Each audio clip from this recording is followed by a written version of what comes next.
नमस्कार, आप देख रहे हैं न्यूज़ एजेंसी और मैं हूं भारती। इस वक्त मैं मौजूद हूं बादली कॉन्स्टिट्यूएंसी भी है और बादली अपने आप में एक बड़ा गांव भी है और मैं कहूं कि राजनीतिक इतिहास में बादली का एक विशेष स्थान रहा है। मैं जिक्र करूं उन राजनेताओं का जिन्होंने बादली को पूरे हरियाणा में एक ख्याति दिलाई, एक प्रसिद्धता दिलाई। वो मैं जिक्र करूं कि यहाँ से राजनेता रहे धीरपाल जी, उनके बाद नरेश प्रधान जी लगातार 25 वर्षों तक इस विधानसभा सीट से विजयी रहे धीरपाल जी, और उसके बाद आए नरेश प्रधान, निर्दलीय चुनाव लड़ा, निर्दलीय चुनाव जीत के बाद कांग्रेस पार्टी में गए, फिर है कांग्रेस पार्टी से चुनाव लड़ा, फिर जीते। लगभग 35 सालों तक इस गांव की जो राज की जूती है वो इधर रही, और उसके बाद है सूखा सा आया, 10 साल हो गए हैं, इस तरफ वो राज की जो बातें हैं वो नहीं आई, नहीं कोई सीट आई, ना कोई अच्छा नेता उभर के आया, और पूरी जनता की उम्मीदें और आस और निगाहें अब की बार 2024 पे टिकी हैं, और तमाम युवा चेहरे हैं वो सामने आएंगे, तमाम पार्टियां हैं वो अपने उम्मीदवार देंगी।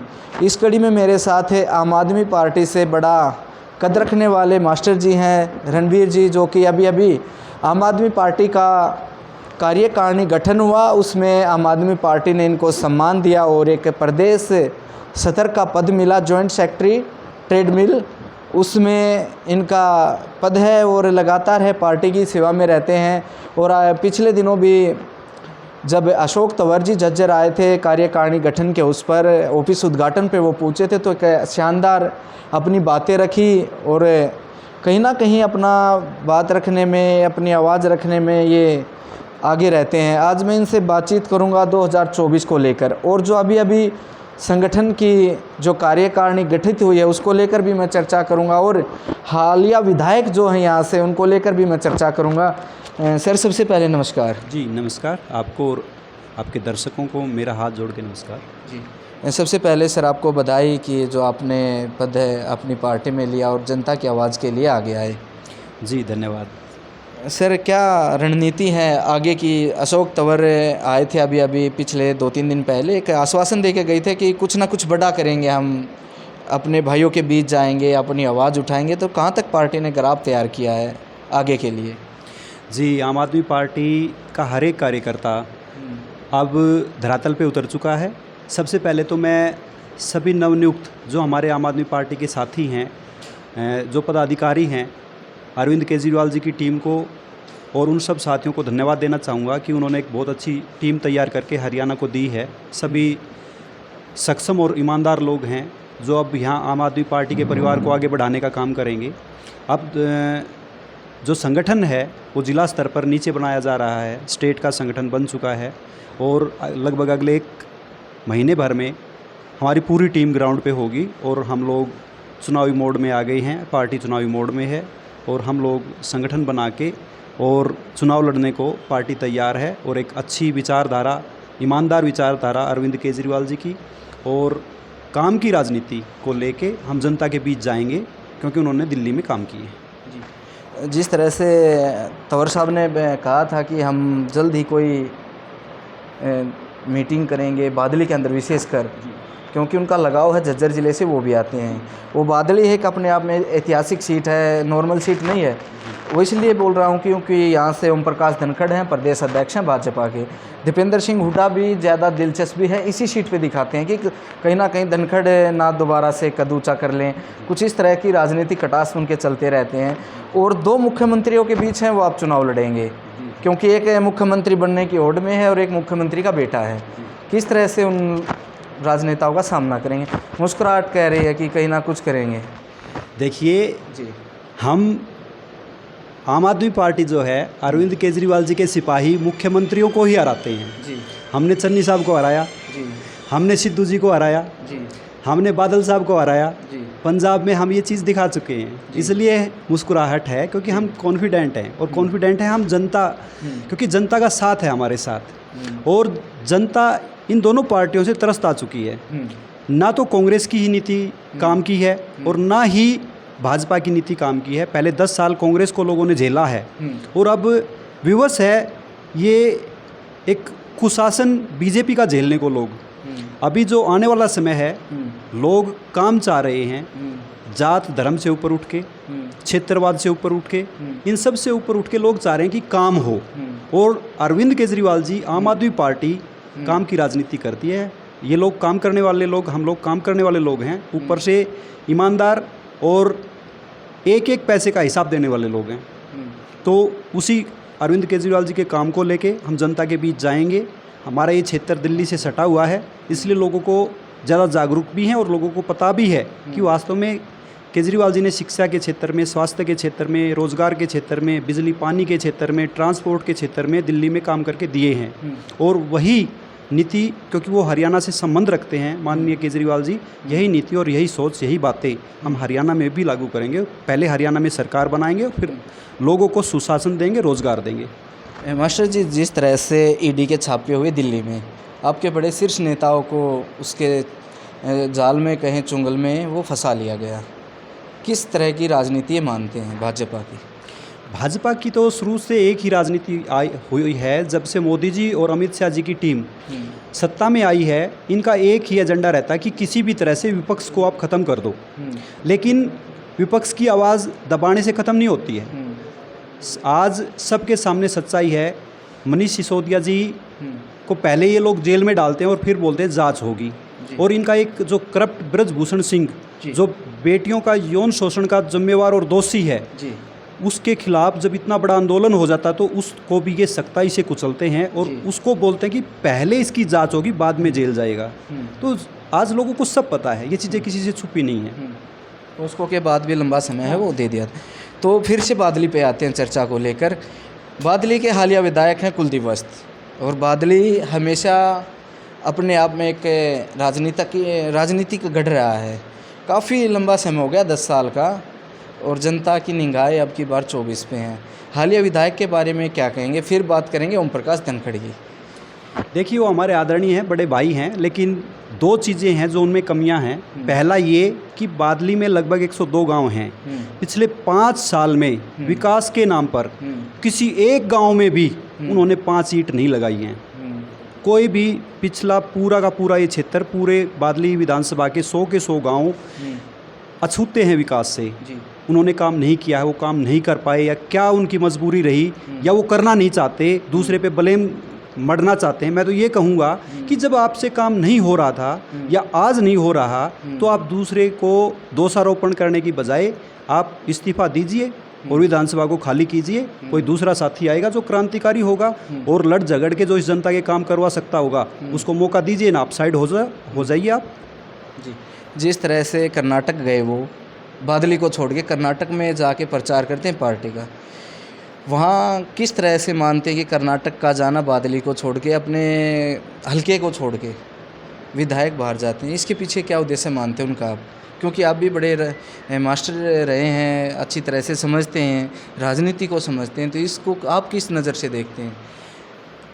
मैंने थोड़ी देर पहले आपको बताया कि आम आदमी अब इस बात को समझता है। ये लोग क्या सोचते हैं कि आप कर्नाटक जाओ, आप राजस्थान जाओ, आप हिमाचल जाओ और वहाँ से बादली की जनता को एक मैसेज दो कि आपके क्षेत्र का विधायक तो बहुत बड़ा नेता हो गया है, उसकी तो बहुत बड़ी पूछ है। अरे उन सब चीज़ों से हट के आपने अपने क्षेत्र की जनता को 5 साल में क्या दिया, वो आप बताइए ना। वो तो ये बोलते हैं कि धनखड़ साहब काम नहीं करने देते। देखिए, मैं तो ये कहूँगा कमज़ोर हैं वो, छोड़ें अपनी सीट को, हम देखेंगे कैसे काम नहीं करने देते। धनखड़ साहब ने यहाँ पे बादली में बादली की जनता के साथ जिद लगाई कि बादली को नगर पालिका बनवाए रखेंगे, नहीं तोड़ेंगे। मैंने बनवाई है जनता के सहयोग और साथ से। हमने 15 दिन में बादली नगर पालिका को ख़त्म कराने का काम किया। कहाँ गए थे धनखड़ साहब? क्यों नहीं बचाया उसको? धनखड़ साहब ने 4 साल से जिद लगा रखी थी, झज्जर बादली रोड को नहीं बढ़ने देंगे। लड़ाई आप जीत गए। 1 सप्ताह में हमने जनता के सहयोग से काम करा के दिखाया। काम करने के लिए नीयत होनी चाहिए, दोषारोपण नहीं। धनखड़ साहब को किस तरह देखते हैं आप यहाँ से? क्योंकि है ना, पिछली बार जब पहली बार जब भाजपा आई तो थपकी लगा दी गई कि आपके इलाके का मुख्यमंत्री होगा। फिर जनता एक बार सोचने के लिए, आप भी देखिए सोचती है जनता की, है ना, मुख्यमंत्री देंगे हल्के से। इस तरह के नारे आएंगे आपके सामने भी, कहना भाजपा की तरफ से मुख्यमंत्री धनखड़ साहब भी हो सकते हैं, और दीपेंद्र सिंह हुड्डा भी ये बोलेंगे कि आपका सीएम तब बनेगा जब आप इनको जिताओगे। आप कैसे सामना करोगे इन चीज़ों का? देखिए, सीएम बड़ा नहीं, जनता के काम बड़े हैं। अब धनखड़ साहब लोगों के काम रोकना चाहें, लोगों को, जनता को दुखी करें और सीएम बनना चाहिए, पॉसिबल थोड़ी है। पहली बात तो धनखड़ साहब आजीवन बादली से विधायक नहीं बनेंगे, मैं आज आपको लिख के दे सकता हूँ, आजीवन मैं गारंटी देता हूँ। किस तरह गारंटी देते हैं बताइए? मैं गारंटी ये देता हूँ कि इन्होंने लोगों को परेशान किया है। अब इनके पास कोई भी जाता है तो इनका जवाब क्या होता है कि आप लोगों ने मेरे को हरा दिया तो आप झेलो। क्या ये राजनीति का ये स्तर रहेगा? अब क्या जो कोई आस उम्मीद लेके किसी काम के लिए, वैसे जब जनता में भाषण चिपकाना होता है तो ये लोग बोलते हैं हमारी डबल इंजन की सरकार है। भाई, केंद्र में भी सरकार है, राज्य में भी सरकार है, और जब इनको काम के लिए बोलते हैं तो बोलते हैं हमको हरा दिया। वैसे तो ये बोलते हैं मोदी जी का प्यारा हूँ मैं, उनके साथ हूँ, उनका खास हूँ, और एक झज्जर बादली रोड को बनवाने के लिए इनको बोलते हैं तो बोलता मेरी चल नहीं रही। पंचायत में भी नहीं आए वो फैसला तो पंचायत करेगी ना, तभी तो कहते हैं। देखो, पहली बात तो 2024 में बीजेपी की 10 से ज़्यादा सीटें नहीं आएंगी, दहाई के नीचे सीट हरियाणा में बीजेपी की रहेंगी, क्योंकि इनके नेताओं को लोग घुसने नहीं देंगे, पहली बात। दूसरी बात, जब सीटें ही नहीं आएंगी तो ये सीएम कहाँ से बनेंगे? और तीसरी बात, ये अपनी जमानत अगर 2024 में बादली विधानसभा से बचा जाएंगे तो हम इस क्षेत्र की जनता को ये कहेंगे कि आप लोगों ने, आप पे इन्होंने जो अत्याचार किया उसका बदला इनसे ढंग से नहीं लिया है। उनसे अगर जनता अपने ऊपर हुए अत्याचार का बदला इनसे ढंग से लेगी ना, तो ओम प्रकाश धनखड़ जी बादली विधानसभा से अपनी जमानत नहीं बचा पाएंगे 2024 में, ये मैं दावे से कहता हूँ। मास्टर जी, जिस तरह से है ना 10 साल हो गए हैं, गुलिया अपने आप में एक ओहदा रखती है खाप पूरा, और लगभग 30 से 35 गांव हैं इस हलके में हैं, और एक बड़ा कद भी रखते हैं। अब की बार आम आदमी पार्टी आपको आशीर्वाद दे, अरविंद केजरीवाल जी आपका साथ दें, आपको टिकट रूपी आशीर्वाद देकर अगर लेके आते हैं, तो कितनी उम्मीद है अपने गुलिया भाईचारे से और गाँव को लेकर? क्योंकि जनता जानना चाहती है, अगर गुलिया का कैंडिडेट अगर आता है तो फिर किस तरह के हालात होंगे? क्योंकि धनखड़ साहब हैं, वो मान के चलें कि परली बेल्ट से आते हैं, ढाकलावाड़ी से, सोबाना, हसनपुर, इस साइड हो गए, और ये गुलिया का है सारा इस साइड है। इस पे थोड़ा गहरा क्वेश्चन है, लेकिन बताना पड़ेगा। मैं तो यही बताऊंगा, हमने तो जो बुज़ुर्गों से सुना वही कह रहे हैं कि बुज़ुर्गों की एक कहावत है कि जल और कुल कभी भी एकत्रित हो जाते हैं, उसको कोई समय और कोई वो नहीं होता है। अब 2024 में समय आ जाएगा, गुलिया का ये जो पुल है, हो सकता है किसी भी भाई के माध्यम से पार्टी हमें आदेश दे तो हमारे माध्यम से हमें आशीर्वाद देने के लिए हमारा सारा कुल इकट्ठा हो जाए, और इसीलिए मैं आपसे दावे से कह रहा हूं कि ओम प्रकाश धनखड़ जी की ज़मानत जब्त होने वाली है, और आम आदमी पार्टी का कैंडिडेट 2024 में यहाँ से कम 30,000 प्लस वोटों से जीतेगा। ये आज मैं इतने दिन पहले आपसे बता रहा हूँ। और जो अगला कार्यक्रम भी है आपका, हमारे माध्यम से वो भी बता सकते हैं? जो जी, डॉक्टर अशोक तंवर जी 25 तारीख को सुबह 10 बजे एससी समाज का एक सम्मेलन बादली के डॉक्टर भीमराव अंबेडकर भवन में है, उसको संबोधित करने बादली आ रहे हैं। आपके माध्यम से मैं सभी साथियों को आह्वान करूंगा कि ज़्यादा से ज़्यादा संख्या में पहुँचें, डॉक्टर अशोक तंवर जी के विचार सुने, और हमें भी वहाँ पहुंचकर गदगद करें, हमें आशीर्वाद दें, और हमारा भी साथ और सहयोग करें और हमारा हौसला बढ़ाएं।